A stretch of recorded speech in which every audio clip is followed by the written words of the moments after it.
Buenos días, hermanos. Esta mañana continuamos con nuestra serie de mensajes Santidad. Y el sermón de hoy comienza ya a adentrarse en las distintas formas prácticas, concretas, en el día a día de esta nueva vida en Cristo. ¿Ya? Lo que hemos visto en las primeras tres predicaciones son los grandes principios que nos presenta el Señor de cómo tener una vida santa.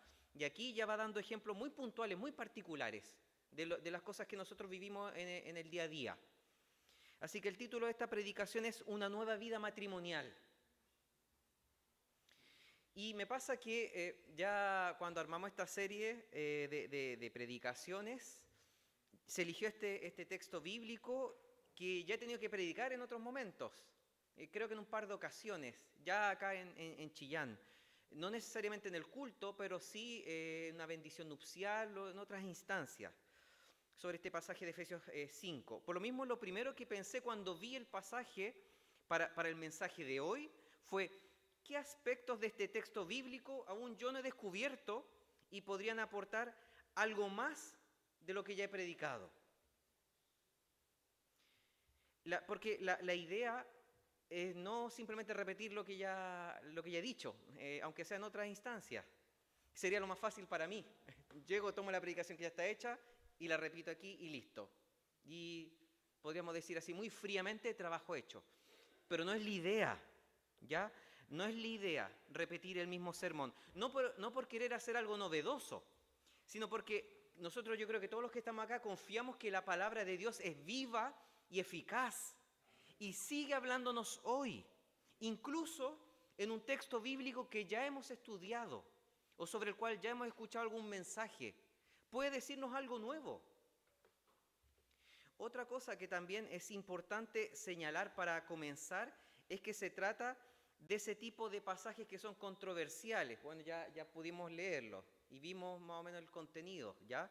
Ese pasaje que uno ve como controversial, es conflictivo en el sentido de que causa cierta tensión de repente con nuestra visión de mundo. Y frente a los cuales, a este tipo de pasajes, existen principalmente dos peligros. El primer peligro al que nos enfrentamos cuando leemos este tipo de texto es que tratemos de acomodar el contenido para que no nos resulte incómodo.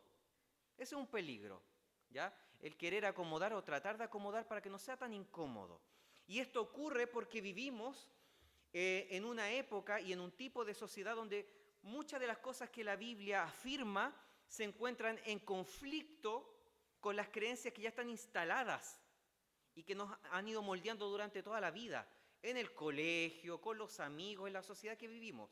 Somos moldeados, somos, podríamos decir de alguna manera, adoctrinados en nuestra sociedad con muchas ideas, ideologías. Y nos encontramos con este tipo de pasajes que dicen todo lo contrario a lo que nosotros estamos acostumbrados a creer o a oír. Ese es un peligro. El segundo peligro es que no nos demos el trabajo de analizar el pasaje, pensando que la enseñanza es demasiado clara y que por lo mismo terminamos haciendo una lectura muy literalista, ¿ya? Además considerando que se trata de una traducción, sin considerar que se trata de una epístola que fue escrita hace 2000 años atrás, en otro idioma y en un contexto geográfico, cultural, muy distinto al nuestro. En otras palabras, quedarnos con lo que vemos en la superficie del pasaje. Ese es el otro peligro. Personalmente, yo creo que en nuestro contexto, en nuestro medio, se cometen ambos errores. Ambos errores. Y ninguno de los dos es menos malo. Ninguno es menos malo. Porque ambos no le hacen justicia a la voluntad de Dios. ¿En qué sentido? Que tanto la lectura que es relativista como la lectura que es superficial, en el fondo no se interesan realmente en conocer y obedecer lo que el Señor está revelando. Porque en ambas se acomoda el contenido de la Escritura a los intereses personales, a los prejuicios.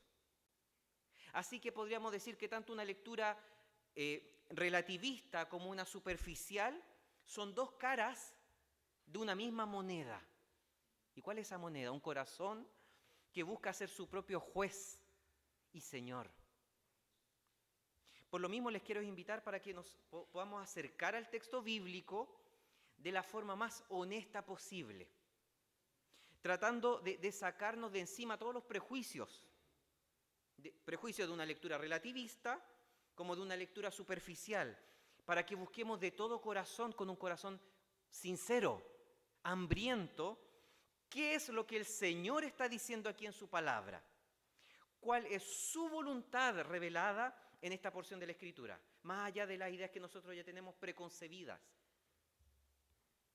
Para eso tenemos que partir por no sacar conclusiones que sean apresuradas a partir de una simple lectura superficial del pasaje. No tenemos que conformarnos con ver ciertas palabras que nos parecen obvias en su significado y pensar, bueno, listo, ya sé lo que quiere decir el texto, el pasaje. Ya entiendo cuál es el sentido. No, eso es un error. De partida estamos frente a una traducción, donde si bien es cierto, hay todo un trabajo que es inmenso, no es una traducción bíblica, no es hecha por una persona. Yo conocí a una traductora de la Biblia, y no es un trabajo hecho por una persona, es un equipo, 20 personas por lo menos, ya con todo un equipo que trabaja al menos varios años. Entonces es un gran trabajo que se hace para traer en nuestro idioma la palabra de Dios que fue escrita en otra lengua. Pero aún así, por muy inmenso que sea el trabajo, grandioso incluso, sigue siendo una traducción, con todas las limitaciones que eso significa. Existe un adagio en relación a traducir, existe un adagio italiano que es traducir es traicionar. ¿Y qué quiere decir eso? Es la idea de que en el proceso de traducción se está traicionando el texto original. Porque ninguna traducción, por muy buena que sea, logra encarnar al 100% en su totalidad el sentido del texto original, del texto que se tradujo. Siempre se pierde algo en el camino.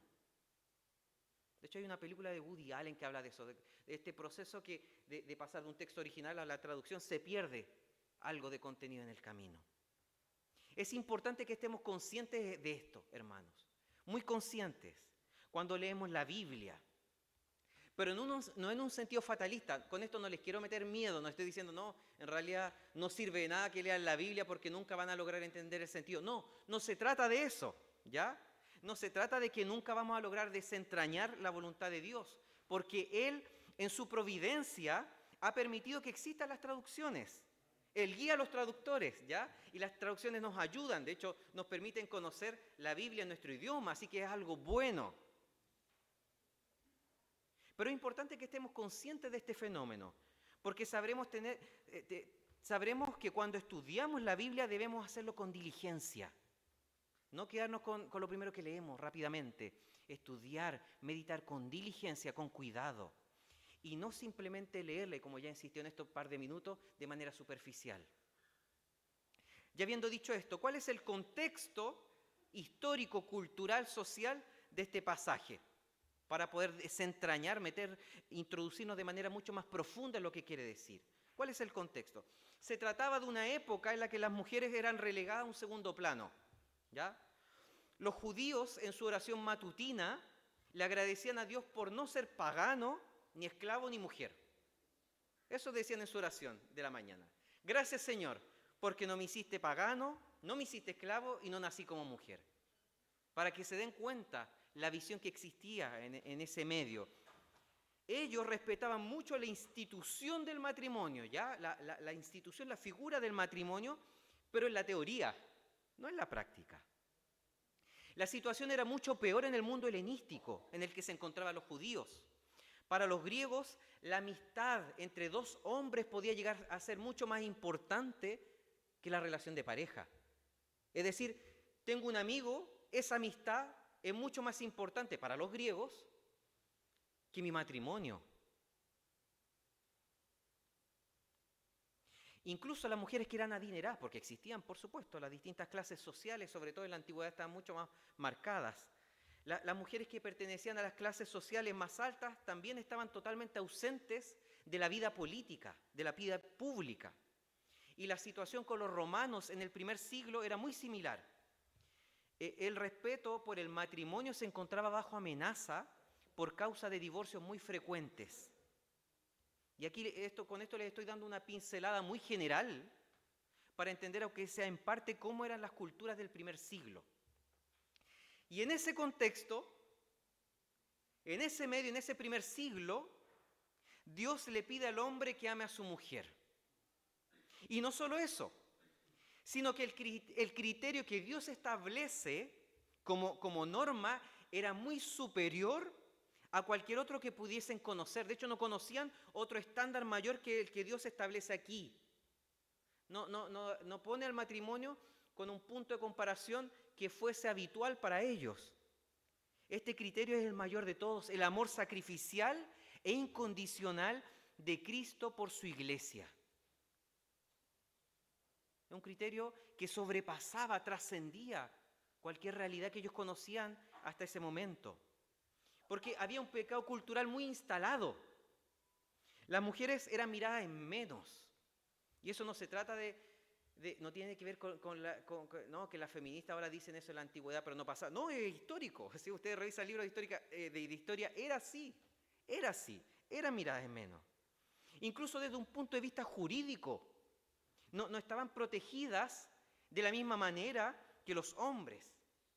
Y en ese marco de desprotección y de falta de reconocimiento, Dios pone como estándar un tipo de amor del hombre a la mujer que era mucho mayor que cualquier punto de comparación. El amor de Cristo por su iglesia es uno tan grande, tan inmenso, que Él, Cristo, siendo Dios, dice la Escritura, dice Filipenses, se despojó de sí mismo para humillarse, encarnándose y así dar su vida por su pueblo. Imagínense cuán grande era ese amor, es ese amor. Y Dios le está diciendo a los hombres, así de grande, de esa manera, tienen que amar a sus esposas. Lo que está diciendo Dios aquí está rompiendo totalmente con la cultura del primer siglo de la antigüedad. Va en franca contradicción con los hábitos, con los malos hábitos que tenían, de mirar a la mujer como que era, de hecho, legalmente se miraba como una cosa, jurídicamente como una cosa, como un objeto. Así que el modelo bíblico de amor, hermanos, no es solamente ofrecer cariño, afecto o una caricia. Implica un movimiento que nos saca, así como Cristo se encarnó, nos saca de nuestra zona y de pensar solamente en nuestro confort. Para que pensemos, y no solamente pensemos, sobre todo obremos, porque es fácil pensar, pero obrar, actuar, acción, por el bienestar y el gozo de otro, en este caso, de nuestra esposa. Es movernos por el bienestar de ella. Y movernos de una manera, como les decía, que no tiene comparación en este mundo. Dios, Cristo, Dios mismo, despojándose de sí mismo para introducirse en la historia y venir a rescatarnos. Vivimos nosotros en una cultura donde el matrimonio o la relación amorosa se vive muchas veces como si fuera una transacción comercial, como si fuera un negocio, donde hay un intercambio, en el que se recibe y se da cambio. Yo doy en la medida que estoy recibiendo. Muchas veces así se vive el matrimonio o el pololeo. Si recibo, entonces doy. ¿Qué tanto recibo? En la cantidad entonces que devuelvo. Como si fuese una transacción comercial. Entonces damos en la medida en que sabemos que recibiremos una retribución. Pero el amor de Cristo, este punto de comparación que Dios establece aquí no tiene nada que ver con eso. Porque el amor de Cristo por su iglesia es distinto. Porque no viendo nada bueno en ella, en la iglesia, absolutamente nada bueno, nada que la iglesia pudiese ofrecerle, Él tomó la iniciativa de venir a su encuentro, Aquí no hubo una transacción, no es porque Cristo vio que nosotros podíamos entregar algo, entonces Él viene. No, vio lo peor. Lo que vio era despojo, suciedad, pecado, horror, desprecio. Y aún así decide venir a nuestro encuentro. Esa es la clase de amor que Dios dice a nosotros, nos dice a nosotros los hombres que tengamos por nuestras esposas. Y es difícil, porque uno espera ver algo bueno en la persona que tenemos enfrente. Uno espera ver algo agradable, algo que nos mueva el amor. Pero aquí te está diciendo, no se trata de eso. No es algo que a uno lo mueva el amor. Es la iniciativa, la decisión que uno debe tomar, más allá de lo que ve. Este es un amor que no es movido según el estándar que Dios establece. No es movido por lo que nuestra esposa hace o deja de hacer. No depende de los méritos de nuestra mujer. Porque es un amor incondicional. Es decir, no pone requisitos. Y al mismo tiempo es sacrificial. Porque se entrega y lo da todo. Así que la epístola en estas líneas plantea algo radicalmente distinto a las costumbres y a la cultura de la antigüedad. Dios nos exige, Dios les estaba exigiendo, hay algo inmenso a los maridos. Algo inmenso. Una realidad que no conocían, que solamente la pudieron ver encarnada en Jesucristo. Y este mandato que vemos aquí que entra en radical conflicto y es muy diferente con como ellos vivían y entendían la relación de matrimonio en el primer siglo, está conectado, directamente conectado con lo que el Señor exige a través de la misma palabra a las mujeres. Pero antes de avanzar quisiera ser enfático, hermanos, en que este pasaje no pone al hombre en una posición jerárquica sobre la mujer. Y sobre esto yo sé que hay muchos cristianos muy conservadores que piensan distinto que yo en este punto. Que sí creen que existe una jerarquía hombre y mujer. Y se basa en una versión en realidad creo yo tóxica del complementarismo. Yo creo que existe un complementarismo saludable. Pero también existe un complementarismo en su versión tóxica extrema, donde sí se ve una jerarquía. Creo yo que es una muy mala teología, una visión machista en realidad, un machismo maquillado de complementarismo. Lo que importa aquí, como le dije al inicio, ¿qué dice la Biblia? Más allá de nuestras presuposiciones, nuestros prejuicios. ¿Qué dice la Biblia? ¿Cuáles son los principios que establece la Escritura? Y como les dije al inicio, para saber esto es necesaria una búsqueda sincera, honesta, que sea movida por un real deseo de conocer la voluntad de Dios y no de imponerle nosotros nuestros prejuicios, nuestras ideas prefabricadas. Ya en Génesis nosotros vemos el orden creacional en Génesis 1, es decir, el orden que Dios le da a la creación en todos los aspectos, ¿ya? Y ese orden se debe mantener hasta el día de hoy. ¿Y qué dice? ¿Qué nos muestra este orden creacional de Génesis 1? La Biblia nos presenta allí una igualdad entre el hombre y la mujer respecto al valor y la dignidad. ¿Ya? Una igualdad. En Génesis 1:27, en cuanto al valor y la dignidad.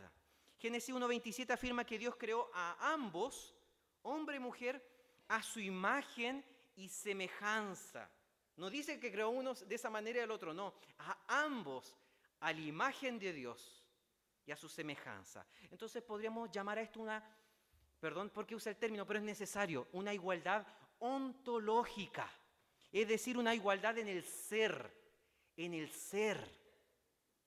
Pero también nos hizo con características particulares. Eso yo creo que nos miramos y es obvio. Es obvio. Nos creó con elementos que son distintivos en diferentes planos. Biológico, como lo más evidente, emocional, psicológico también. Así que podemos decir que hombres y mujeres somos al mismo tiempo iguales y diferentes. Ya aquí no se trata que hay que optar por uno o por lo otro. La Biblia nos muestra que somos al mismo tiempo iguales y diferentes. No es lo uno, no es lo otro.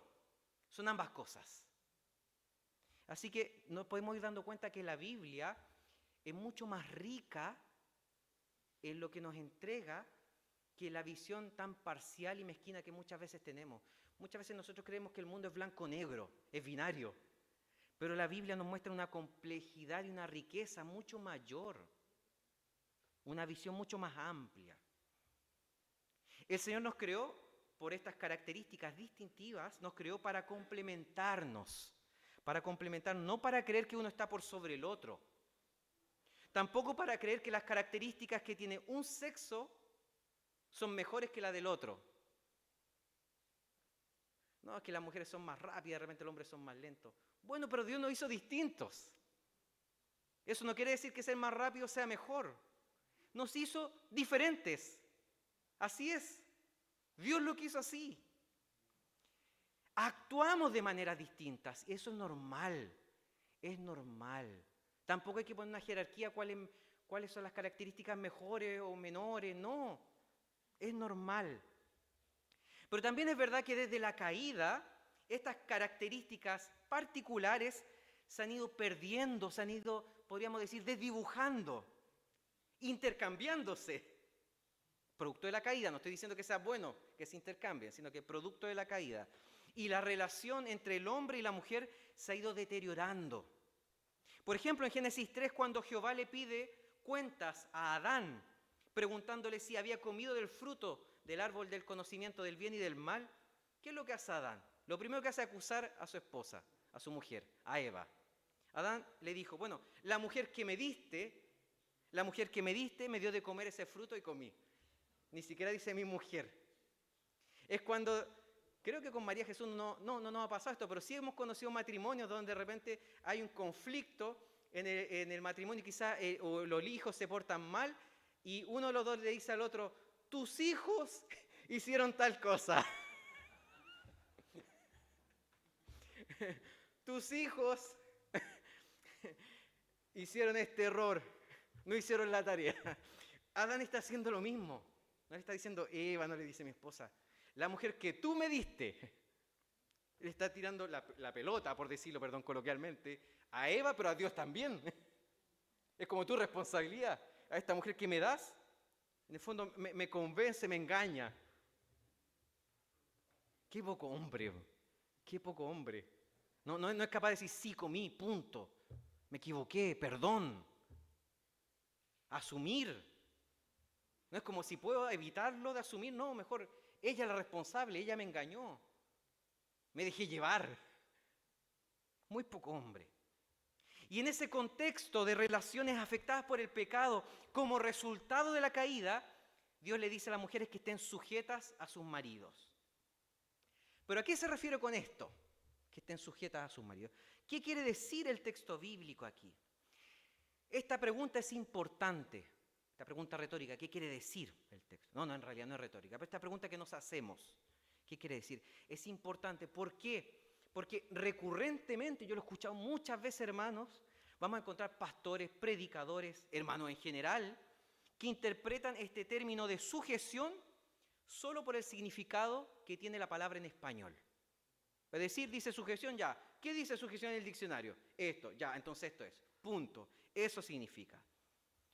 Pero olvidan algo que se cae de maduro, que es lo que les decía al inicio, que se trata de la traducción de un texto escrito en griego. Ni siquiera el griego de esta época, un griego koiné del primer siglo, un griego corriente, como les decía, del primer siglo, en una cultura muy distinta a la nuestra. Justamente se cae en uno de los errores que mencioné al inicio, de hacer una lectura superficial, es decir, veo esa palabra en español, entonces, listo, me quedo con eso.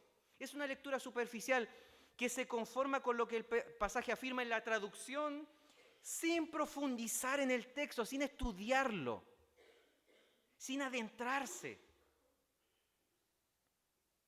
La palabra griega traducida por sujeción tiene una connotación militar, ¿ya? Tiene una connotación militar de obediencia y de acato. Pero el uso que se le da aquí a esa palabra, en griego, que después traducía como sujeción, no es en ese sentido militar, sino como una actitud voluntaria en el caso de la mujer de dar, de cooperar, de asumir responsabilidades, de llevar una carga.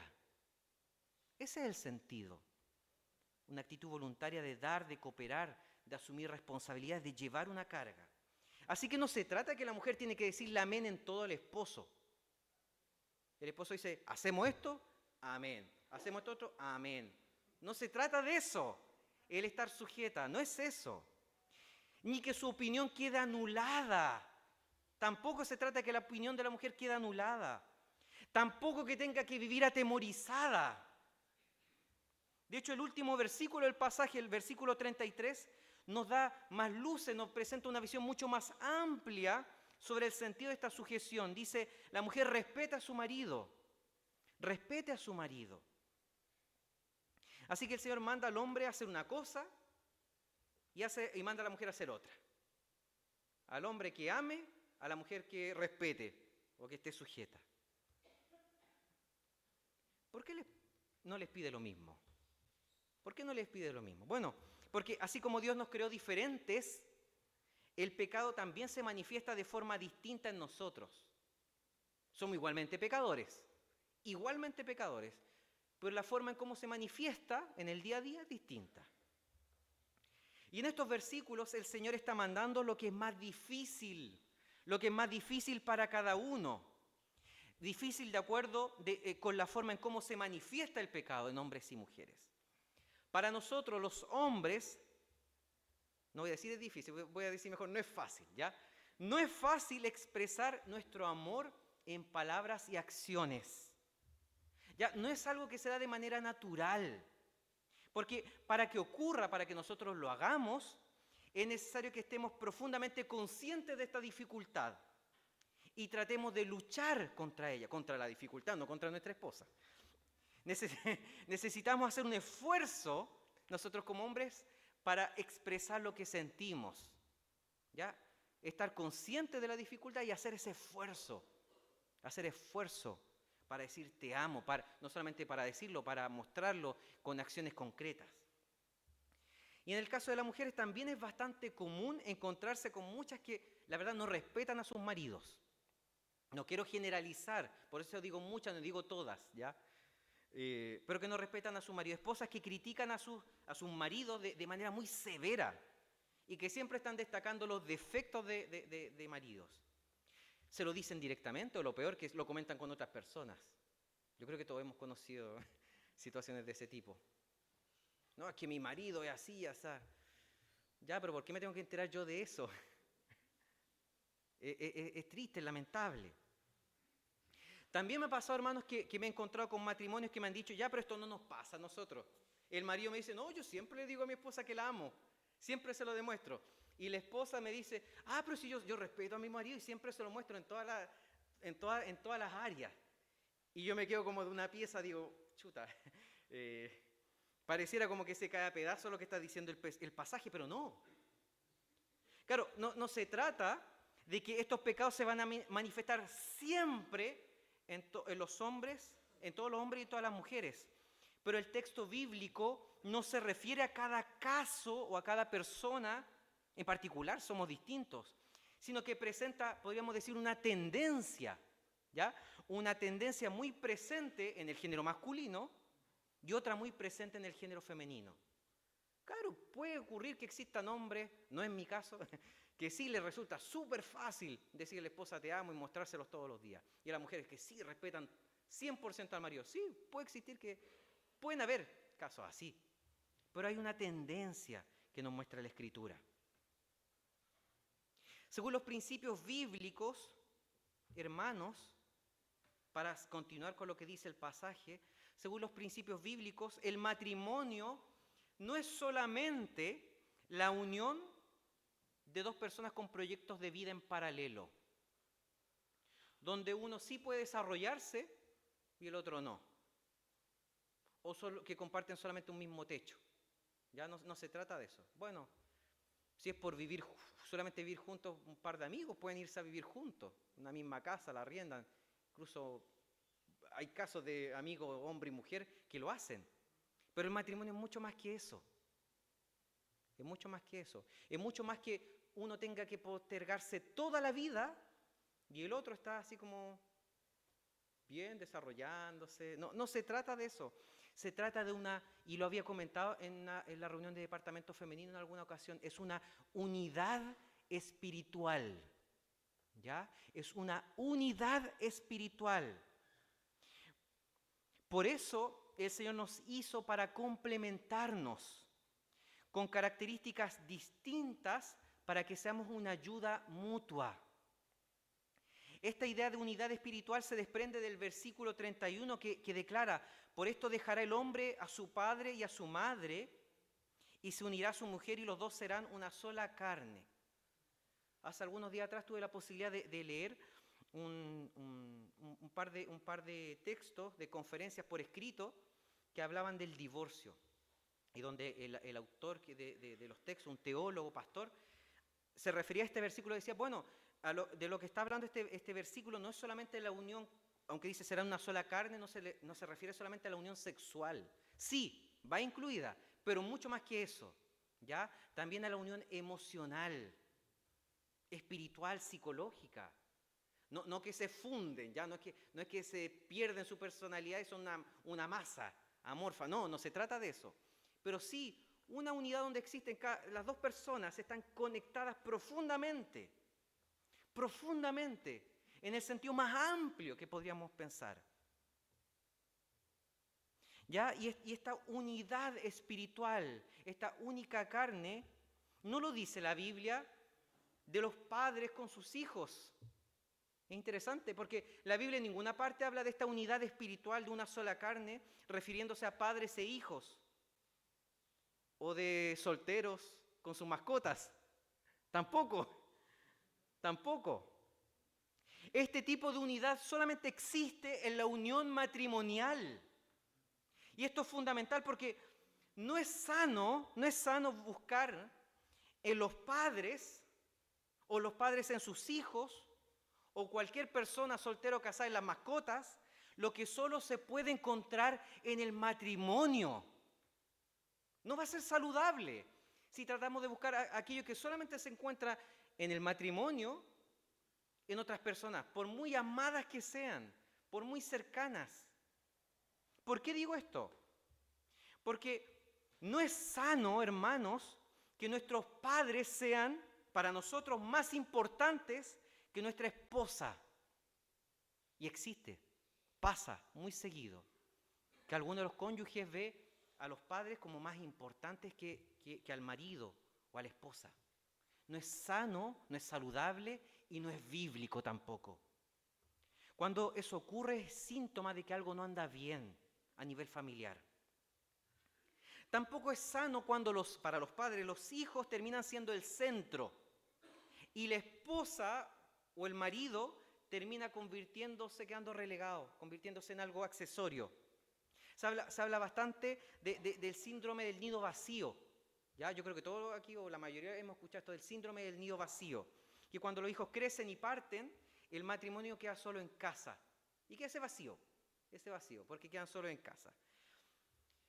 Quizás podría pasar que cuando los hijos parten, ahí se dan cuenta, o lo peor aún, quizás ni siquiera se dan cuenta de esto, ni siquiera están conscientes que en realidad lo único que los unía era la crianza de los hijos y nada más. Porque no se preocuparon de cultivar una relación. Y ese es un problema. ¿Qué pasa cuando los hijos parten, crecen y parten? ¿Siguen viviendo como dos personas bajo el mismo techo? ¿O logran tener una vida plena entre los dos? No sé, ni siquiera vamos a decir solitos, los dos acompañándose, estando juntos. Eso puede ser un síntoma de que quizás todo el foco, todo el centro estuvo puesto solo en los hijos y no en esta unidad espiritual que se da solamente entre hombre y mujer. Y se trata de una unidad porque hay una relación, pensando en este versículo, de una sola carne, porque hay una relación de pacto entre hombre y mujer frente a Dios y hasta que la muerte los separe. Y como se trata de una unidad espiritual, pactual y en cuyo centro debe estar Dios, ambos deben buscar crecer y honrar al Señor en esta esfera de la familia, del matrimonio. Por eso podríamos decir que subyace a todo el pasaje, ya a todo el pasaje del versículo 21 al 33, la comparación que hay de la relación entre hombre y mujer con la relación de Cristo y su iglesia. Existe esa comparación permanente en el pasaje, hombre y mujer con la relación de Cristo y su iglesia. El matrimonio no va a andar bien si uno de los dos pone todas sus energías en glorificar a Dios, mientras que el otro no. Tampoco va a andar bien si uno de los dos tiene que empujar en la fe al otro. Si no nos casamos para eso. Nos casamos para avanzar juntos, no para que uno tiene que ser el que empuja al otro en la fe, en la santidad, en la consagración, o como que tiene que andar con la soga tirándolo para que avance. La relación no va a ser saludable si uno busca crecer en santidad y el otro es flojo en ese aspecto, como un niño espiritual que solo puede tomar leche y no es capaz de comer alimento sólido. Ambos tienen que buscar crecer juntos en la fe, poniendo al Señor como el centro de su relación, buscando animarse mutuamente. Y ojo, esto puede pasar entre cristianos. Mucho se habla del yugo desigual, pero puede pasar entre cristianos, de donde uno en realidad sea el que lleva adelante la relación en un sentido espiritual y el otro se deja estar por allá atrás.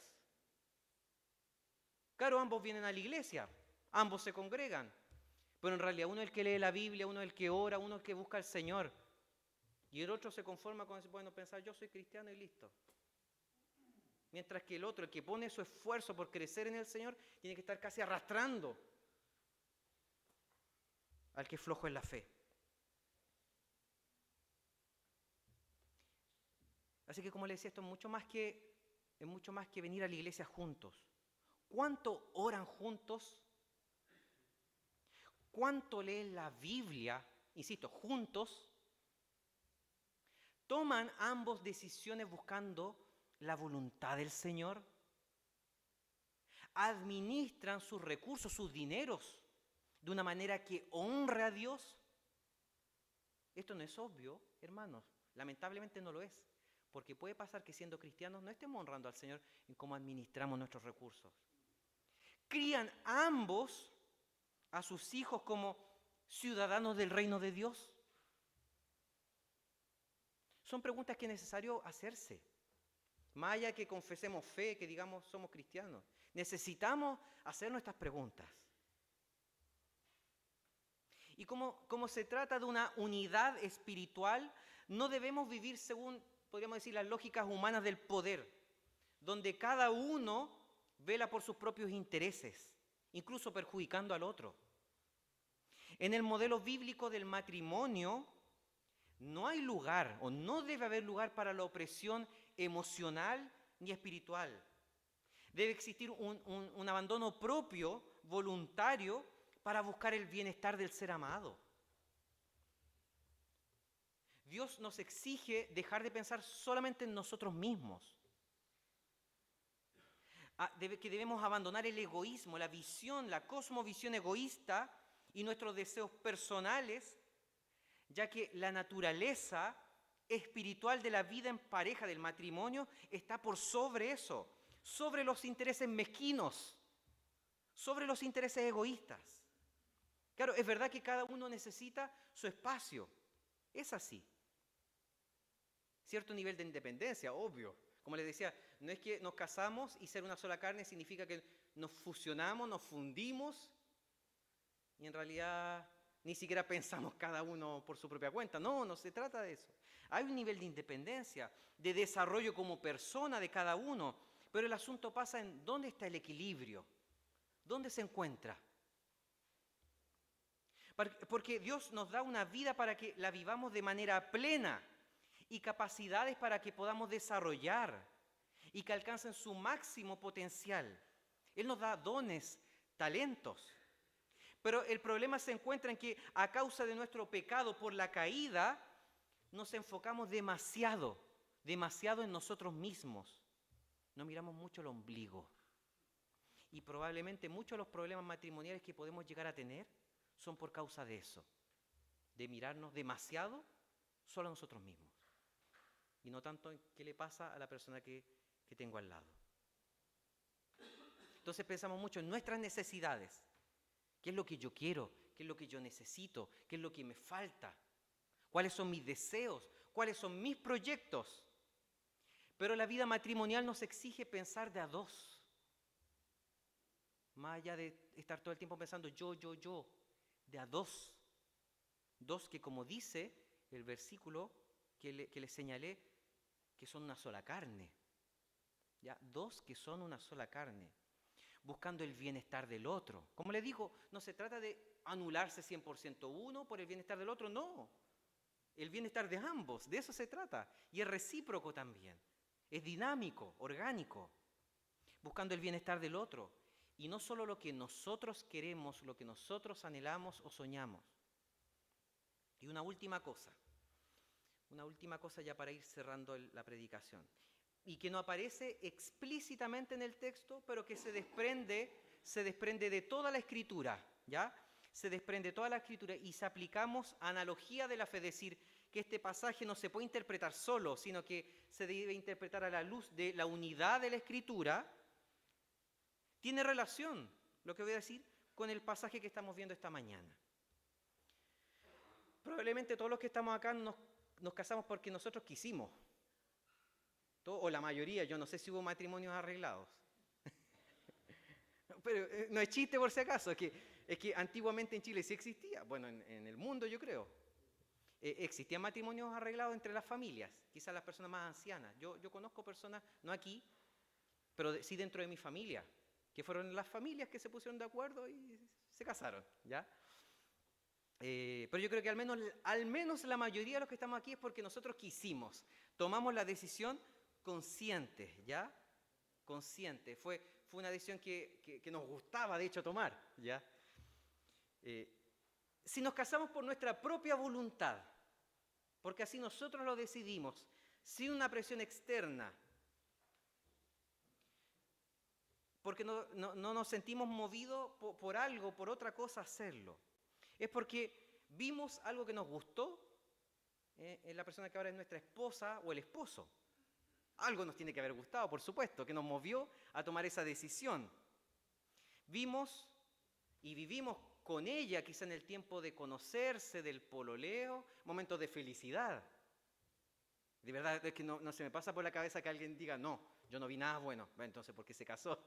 Algo bueno había, o sea, más que algo, yo creo que tiene que haber sido algo grande, bueno, positivo, que nos causó gozo, alegría, que nos movió, que nos hizo sentir algo muy potente, ¿ya?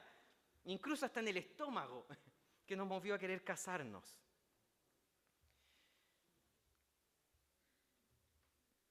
Y yo creo que nos pasa hasta el día de hoy, porque esa es la idea, que estando casados, llevando años de matrimonio, seguimos viviendo y teniendo esos momentos de felicidad, hasta el día de hoy, ¿ya? Pero así como vivimos con esa persona en el pasado, y espero también que en el presente, y en el futuro, yo espero, momentos de felicidad, y probablemente los de mayor felicidad en nuestra vida, es muy probable que también con esa persona viviremos los momentos más amargos. ¿No va a pasar con la persona NN o el desconocido, el que no me cae bien? Sí, pero los momentos más amargos serán vividos con la persona que vivimos al mismo tiempo los momentos de mayor felicidad. Entonces tenemos que recordarnos, hermanos, y esto todos los días, levantémonos pensando en esto. Que amar, hermanos, no es solamente hacer cariño, no es solamente decir te amo, amar también es perdonar. También es perdonar. Lo vimos, de hecho, hace un par de sesiones atrás en las reuniones de matrimonio. Amar también es perdonar. Porque posiblemente, digo nuestro cónyuge porque yo hablo de mi esposa, pero para la mujer es el esposo, ¿ya? Posiblemente nuestro cónyuge nos va a herir. Sí, nos va a entregar momentos de mucha alegría, pero también nos va a herir. Y nos va a herir no porque sea una persona terrible, no porque es pecador igual que nosotros, porque también nosotros vamos a herir a ella. Nos vamos a herir mutuamente. Nos vamos a hacer daño. Por eso nosotros tenemos que aprender y estar preparados para perdonar. Para perdonar. Y claro, nadie dice que esto va a ser fácil. Todo lo contrario. Yo creo que todos los que estamos casados aquí podemos decir, es muy difícil. Es muy difícil. Pero no porque sea difícil no tenemos que hacerlo. Es un proceso de aprendizaje. Y debemos trabajar, por lo mismo, trabajar por esto. Se trata de mirarnos con gracia, algo que yo he dicho ya muchas veces acá, desde el púlpito, pero es necesario repetirlo. Mirarnos con gracia, con amor, como les decía, incondicional, no poniendo requisitos, no esperando que nuestro cónyuge haga algo o deje de hacer algo, no. O cuál es su actitud y dependiendo de su actitud es cómo reacciono yo, no. Ese amor eso es poner condiciones a la persona, no. Tiene que ser un amor incondicional. Que, como les decía, que va más allá de lo que hacemos o dejamos de hacer, o de nuestros logros o errores. Tenemos que aprender a mirarnos como Dios nos ve. Eso, Dios nos ve. ¿Y cómo nos ve? Bueno, Él nos ama a pesar de nosotros mismos. Nos ama a pesar de nosotros mismos. El mismo Jesucristo entrega y da una parábola sobre el dueño de una propiedad que perdona de una gran deuda a su mayordomo. Después el mayordomo no está dispuesto a perdonar una deuda muchísimo más pequeña de un colega, hablando de los términos contemporáneos. Que no nos vaya a pasar lo mismo que Jesucristo dice en esa parábola. No vaya a ser que estemos nosotros disfrutando y recibiendo la gracia del Señor de este perdón, de esta deuda tan grande que nosotros no podíamos pagar, que Jesucristo la pagó. Y estemos nosotros no perdonando esa pequeña deuda, ese error, esa falta, esa falla que nuestro cónyuge ha tenido con nosotros. Que no nos vaya a ocurrir eso, aplicando la parábola a la relación matrimonial. Es importante que, como les decía, nos veamos, nos miremos como el Señor nos está mirando en este momento a nosotros, con gracia y a través de Jesucristo, a través de Jesucristo. Que el Señor nos ayude en esto y que Él siga bendiciendo nuestros matrimonios. Oremos. Padre Celestial, te agradecemos, Señor, porque vemos que esta epístola a los Efesios es profundamente práctica, es muy concreta. Y ya en estos pasajes que comenzamos y en estos versículos que comenzamos a leer hoy y que continuarán los próximos domingos, veremos cómo tenemos que vivir los distintos tipos de relaciones, matrimonial, de trabajo, entre padres e hijos, en esta nueva vida en Cristo. Cómo debemos manifestar nuestra santidad y caminar en santificación de tal manera que eso se repercuta, Señor, en cómo nos vinculamos a las personas que tenemos a nuestro alrededor. Guíanos en esto, Padre Santo. Obra con el poder de tu Espíritu, porque, como decíamos recién, no es fácil, Señor. No es fácil llevar vidas santas. No es fácil relacionarnos de manera saludable con nuestra esposa o con el esposo. Necesitamos que tú estés capacitándonos. Necesitamos que tú nos llenes de tu Espíritu para ir siendo moldeados por ti, transformados. Y esto nos mueva a tener una relación sana, una relación de amor, de gracia, donde tú seas el centro. Te rogamos todo esto, Señor, por los méritos de Jesús. Amén. Les invito, hermano, que podamos